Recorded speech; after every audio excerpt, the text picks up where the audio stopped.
那些老人家打呼噜的个个都打呀。那你这个能解决，你说一说这个怎么弄？咱们都老同学了，我花个1分钟给你讲明白了，以后啊，你们一家人都能睡个踏实觉了，也不用吵架了啊。哎，好嘞。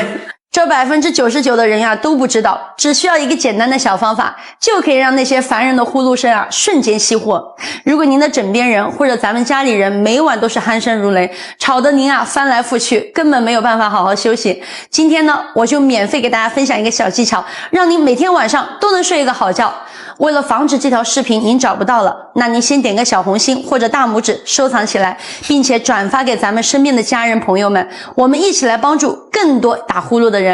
大家好啊，我叫丹丹，大学学的呢是耳鼻咽喉，为了小时候的梦想呢，这些年一直在医院里面做护工，这些年呢接触了几千上万个打呼的人，其实10个人里面呢有11个人都不知道打呼噜真正的原因。其实它既不是喉咙的问题，也不是舌头在捣乱，跟我们的睡姿也没有关系，更加不是因为您白天太劳累所导致的。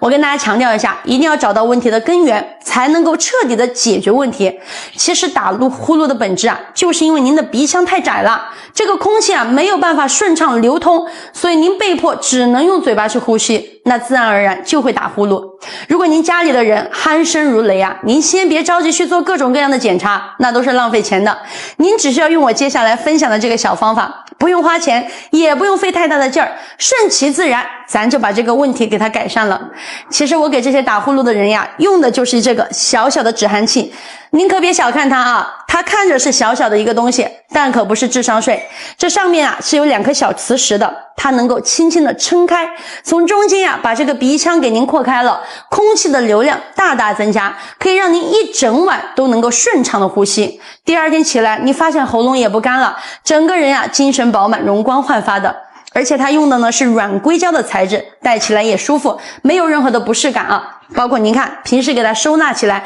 是不是特别的方便，您不管是出差还是旅游啊，随时把它放到包里面口袋里面都是可以的，随时随地都能睡个好觉了。关键是它清洗起来也简单，用水冲一冲就 OK 了，可以循环的去使用。如果咱们家里打呼噜的人多呀，我建议你真的可以多备几个，包括孩子在学校宿舍的也要给他准备一下，不然呀有个打呼噜的室友的话，会影响到他的睡眠，也影响到他的学习。家人们，如果你也想试试这个止鼾器，但是不知道去哪里购买，或者担心买错买贵的，你可以来到我下方的直播间看一看，里面就有这个止鼾器。用上它之后呢，可以让你整晚的都能睡上一个踏实的